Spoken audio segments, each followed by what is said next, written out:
Hey guys, and happy Sunday. Welcome back to my YouTube channel and part 2 of questions about Christianity. You've already clicked once, so why not click 3 more times? Click that like and subscribe button and smash the notification bell to be the first one to watch my videos. Yeah. Cool. Let's move right back into it. The next 4 questions. Let's get into it. Like, guys, how good was part 1? Man. Like, it's been eye-opening, it's been challenging. So I'm really excited for the next 4. Yeah. Without wasting time, let's get into it.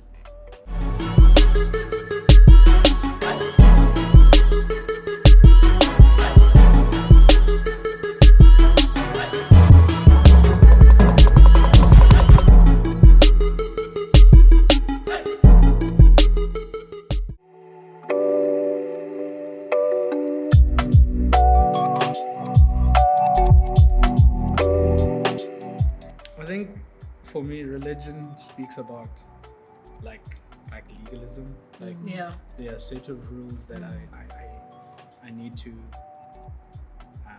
then pursue. Then it's that thing again with foster care. Then the burden end up becoming on you Yeah. rather than it being in you. However, with fellowship with God, like I believe Christianity is all about relationship. It's about relationship with God, because if you do everything from relationship, then it literally feeds every aspect of your life. So good. Then it's no longer I have to keep A, B, and C, like these laws, right? It's not about keeping all of this, but it's actually out of my relationship with you. I am truly transformed Yeah. from within, and then I live a life of empowerment and a life of No, Christianity is fellowship. When Jesus approached Peter, he did not say, "Come and I will make you a Christian." He said, "Come, follow me." It's always been the call of Jesus to follow him and not a set of rules. And as we've established of how loving he is, everything that he says is for our good. Yeah. Why? Because God works all things for the good of those who love him and are called to his purpose. So it is a fellowship. God calls us to follow him and not his rules, and whatever the rules are is from the abundance of his love for us. And just to show like how intentional like he is about all of this, like Yes. you know, he even said like it is better for me to leave, because he knew that it, like, yes, I'm a person now, Yeah. but I want to be in you. Yeah. Like, do you get what I'm trying to say? Yeah. Like, that's how close I want to be with So you. good. Yeah. You know, so wherever you go, that you know that I am with With you. you. So good. Yeah. Like, that's like, you know, how it speaks about like when Jesus died, the temple veil was literally torn. You know, so that the Spirit of God wouldn't be confined to one particular place, Yeah. but that His Spirit would be in His people. Yeah. Like, Yeah. you know, we are the temple Yeah. of the living God. And it speaks of that closeness, that fellowship. Like, Yeah. that's how intentional He is about having a relationship with you, about being close Yeah. with you. So Yeah. good. You know, completely. Like, we don't need like another person who will atone for us. Like, no, we Yeah. can step into the innermost holies as boldly as possible, so that we can have that relationship Yeah. with God. Like, you know, so yeah. Beautiful. So good.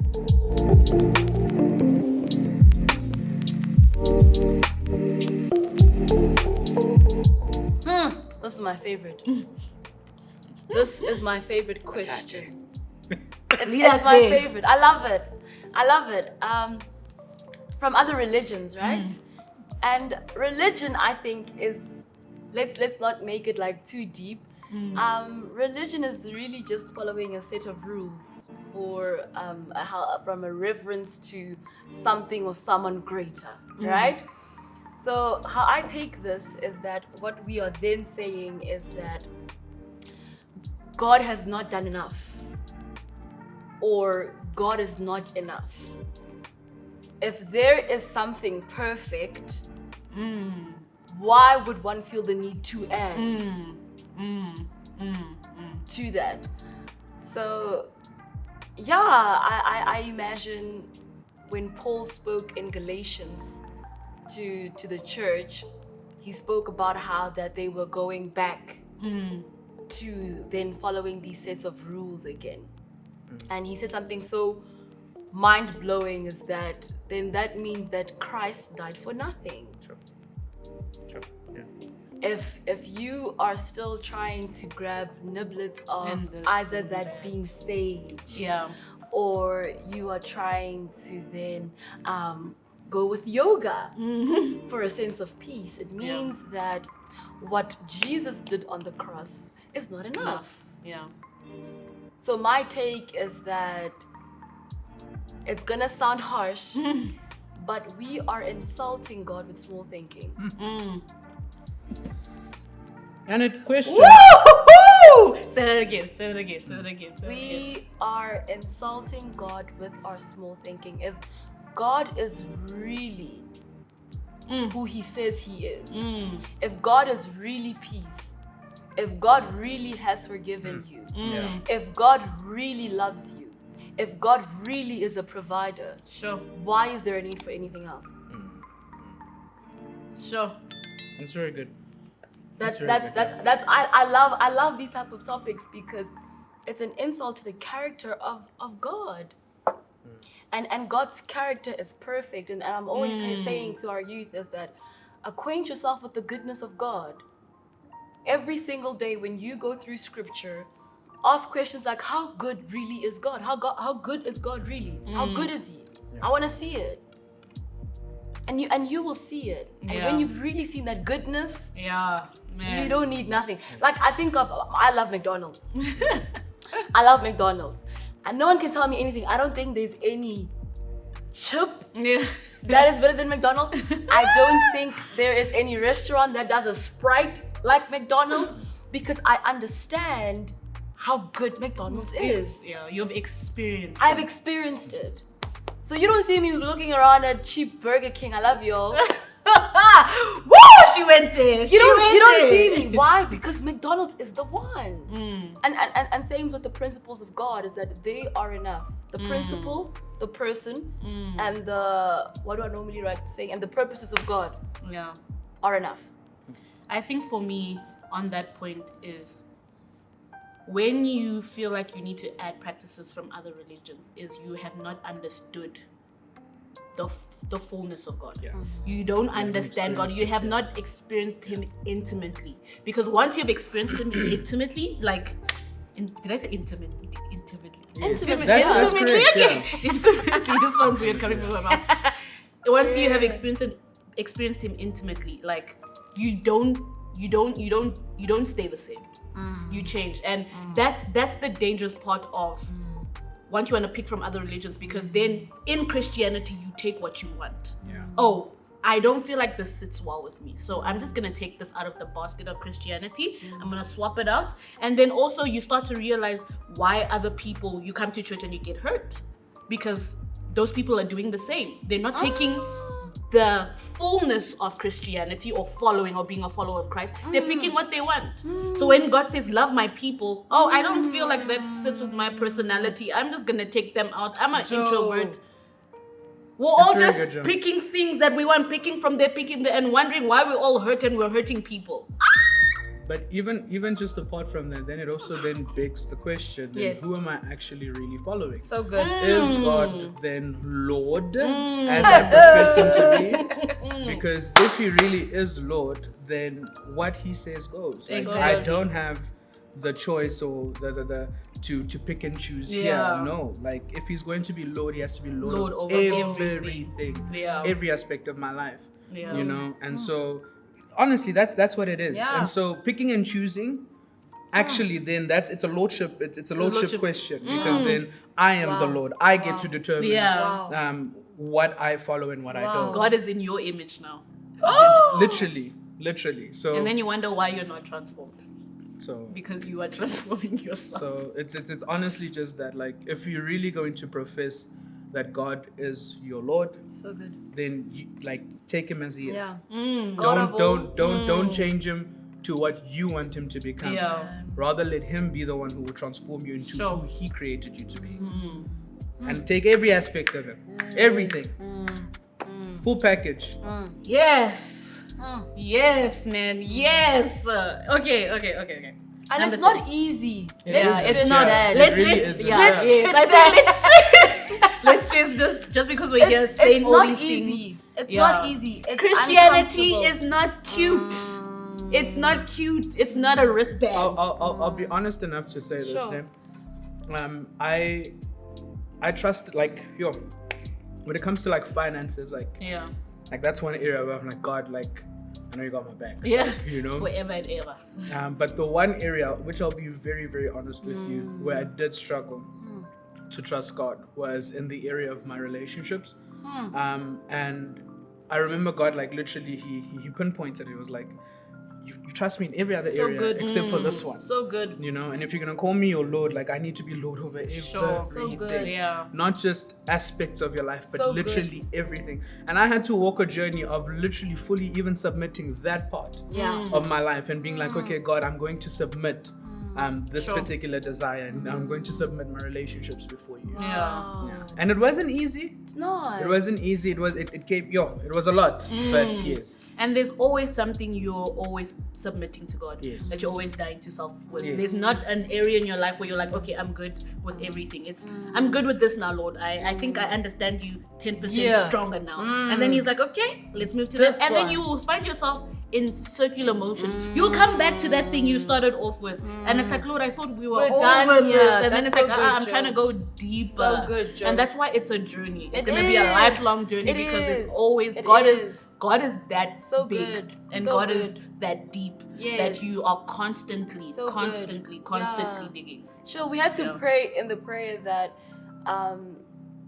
this video is listened with ears that really understand that this is for a lifelong journey. Because we put so much pressure on ourselves, like as we've said now, like, is Jesus Lord? Yeah. Yeah. You know, Yeah. make Jesus Lord, but Yeah. that's every that's every single day. Where Yeah. it really does. Let's choice, simplify this yeah. for them. A simple decision saying, Jesus, I don't understand Yeah. what you are doing, but I choose still To trust you. to trust Yeah. in your character. Why? Sure. Because you are trustworthy. Why? Yeah. Because you are faithful. Yeah. Why? Because you love me. Yeah. You know, I'm all about love, really, because Yeah. I think that's the greatest motivation for Yes. what anyone can do is out of a love for someone. So yeah, it's not easy, but be encouraged from Yeah. every single step. It just takes a choice and a decision, Yeah. saying it's uncomfortable, it's not easy, but I will trust. And I also think like what she was saying when you I love know that. that God I'm choosing to trust you because you are loving, you are good. If you are a new Christian, asking God for those experiences, So good. to experience His love, to experience His truth, to experience His undying love for yourself. Like, I think the one problem is that we say, "Oh, it's never happened to me, so I can't believe it." Like, I'm like, that's why I don't fight with non-believers. I don't fight when it's like, "Oh, this doesn't make sense. This doesn't make sense." I'm like, I've had experiences. And nobody can take that away from me. Like she was saying, McDonald's, she's experienced this, she loves it. Nobody can take that away from her. Ask God for those experiences, because once you are sharing, it's like, He's done it for me, man. He can do it for you. Yeah. Good.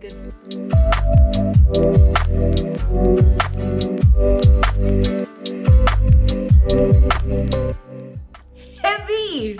Deep, Heavy. deep Heavy, one. heavy. So good. Deep one. But it's a very good question. Love it. I love the question. Second favorite. It's a deep one. However, yeah, with this one, it's for me.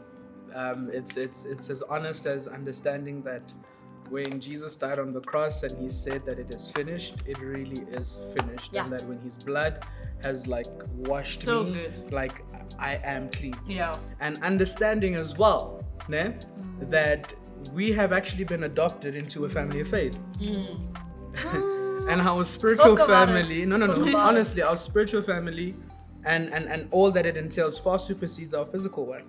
And so, yes, my lineage could have generational curses, but I have been adopted into God's family. Yeah. I've been adopted into Christ's family. And the same blessings that were given to the Israelites, right, are now for me because Yeah. I've been adopted into God's family. So Yeah. good. Do you get what I'm trying to say? And so I no longer need to subscribe to that old life. Yeah. That was then. Yeah. Like I have been made new. 2 Corinthians 5:7. Yes. The old is gone and the new has has Come. come, Yeah. right? I have come so that they may have life and have it to the full, Full. like, right? Yeah. So as you step into that understanding that you can literally be the new, the starting point. Yes, this is what my forefathers did. These are the generational curses that they carried, and I get that, but starting from here, me and my family moving forward, we're going to start a new legacy. Sure. You know why? Because I've been adopted into Christ's family. I've been adopted into a family of faith.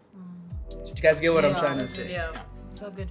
I'll answer it then from a different perspective. Is that I remember the story of Abraham where God promised a son, right? And it took quite a very long time for his wife to have a son. Yeah. And then what's interesting is that it happened as well that Abraham's son's wife struggled to have a child. And what you see Isaac doing is he goes to God saying, Lord, you said to my father. What am I trying to say? The way I deal with generational curses is that I hold God accountable to his promises. That's very good. That God never promised a life of curses to you. That he promised a life of abundance. Yeah. He promised that there would be hard times, but he said that you are more than conquerors. Meaning when I see a curse at play, I'm like, no, God. You said. Yeah. I love saying that to God. That's why you need to very read good your to say. Bible. You need to read your Bible. Acquaint yourself with the goodness of God. Yeah. How good is Sure. God? Sure. So anywhere where I see it not aligning with what God has said, boldly you can enter his throne. Saying, God, you said Sure. I would have very life good. in abundance. You said you would be Sure. peace. You said you would provide. So I love holding God accountable. I think we should all. Yes. He will not disappoint. Yes. Just try it. Really try Yeah. it. And I love holding God to the promises of God. So number one, how I deal with it is I acquaint myself with the promises of God, with the goodness of God. And I bring myself to God saying, God, I see a curse here at hand that family members are not working. But in the garden, there was an instruction to Adam to work. We realized that work came way before sin came into the world. Meaning it is a godly thing to work. So yeah, that's me.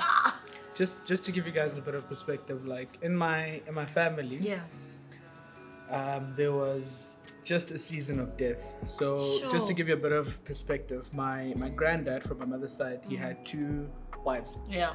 So so every year, I kid you not, it would always be one person from this side of the family that would pass away, then the next year it's this one. Yeah. Like literally an ongoing cycle that kept happening, and it always started with the oldest. Yes. Until my mom was the oldest.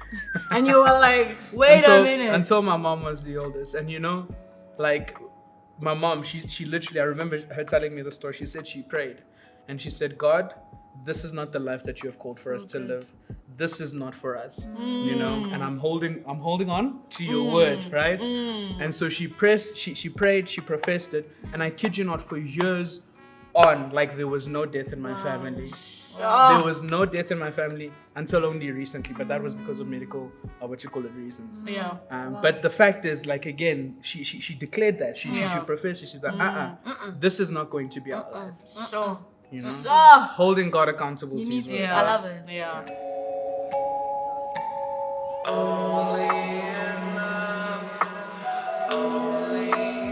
And I would just answer it in a very short way, which says that your behavior, your belief, your character, and your attitude, all these things are informed by your proximity. Sure. Simply meaning that whoever you are around, whatever you are around, those are the things and those are the people that will inform the person that you are becoming.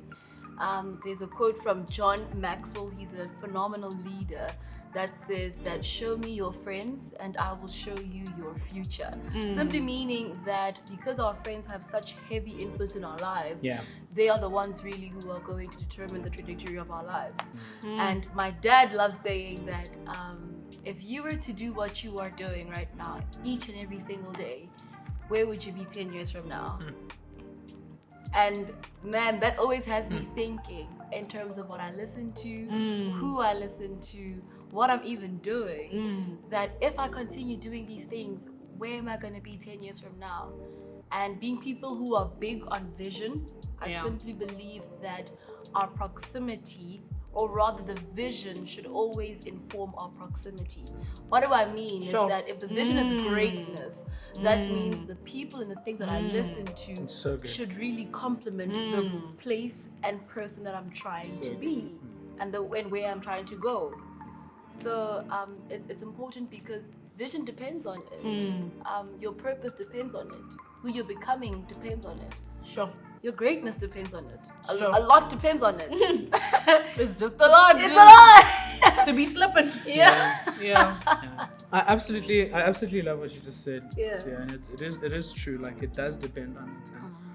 I'm gonna try to answer this, like you would always say, just in a different angle. Yes. And so for me, it's important that you be mindful of what you listen to and what you are actually feeding yourself with. Yeah. Because what you see and what you hear is actually feeding your brain. Come on. It shapes the way that we think. Yeah.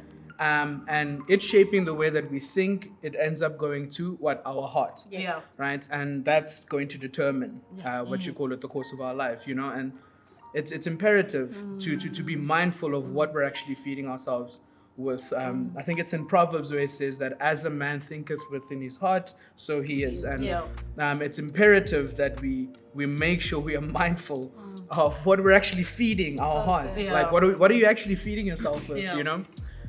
If you're feeding yourself with bad news and etc., then don't be surprised when you respond in a hopeless way. Sure. Like don't be surprised. Like if that's all you're gonna be filling yourself with, then if that's the way that you think, that's what's actually coming out of your mouth as well. Because out of the abundance of the heart, the mouth speaks. So don't be surprised when that's the kind of person that you now become. So it's so important that we are mindful of what we are feeding our brains. It's that important. And so always just be mindful. I remember, like how Sia also just mentioned in terms of proximity. Yeah. I remember there was a season in my life as well, like where the people that I'd surrounded myself with, not bad people with good intentions, good hearts. However, not being mindful of what you're actually feeding yourself into, then you'll end up becoming that kind of a person, and you'll start seeing yourself like responding in ways that aren't necessarily biblical. They'll seem right in society, but they're not necessarily biblical. Come on, talk about it. And it's imperative that we look at this. And I remember being a person who was heavily engulfed in Sean King's posts and etc. And that's what I was feeding myself with. Again, not bad, right? However, if that's the only thing that you are feeding yourself with, then don't be surprised if your perception of other people starts to change. Sure. Don't be surprised when you start treating people differently. Because that is the narrative that you're actually allowing within you, and it shapes the way that you think, it shapes the way you see people, and you end up becoming a lot more unbiblical actually. So good. And so again, I'm not saying live in a bubble. I'm not saying only read the Bible. No. Like we need to know we need to know what's happening.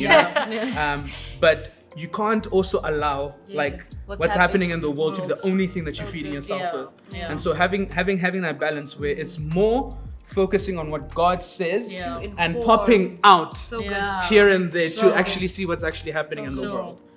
So that you know how you can be relevant in the world. That's beautiful. So That's beautiful. What a way to end this video. I think we'll be doing this more. There's just so much wisdom in coming together and sharing about truly what we struggle with and not hiding, and trusting that God is going to lead us all into the right direction. So I hope it was great, and I hope you enjoyed it, and I hope this inspires you to go out and to fellowship with the body. Fellowship, community. You're not supposed to do this life alone. Yes. And if you're looking for a church, Come in on. Vanderbilt. United Church Yeah. is here. Yeah. And Sia once again is gonna close off this video with a quote that is inspirational. I'm gonna close all my videos like this. Wow. Over to Sia. Wow, it's that you were never destined for a life of mediocrity. Come on. But you were always destined for greatness. Yeah. And there's no other way to be great than knowing the great I am. So go out and be great. We love you guys. Be great. Okay, wait, don't forget to like, don't Yeah. forget to subscribe, and smash that notification bell so you can be the first person to watch my videos. Yes. Yeah. Happy Sunday, guys. Bye. Yeah.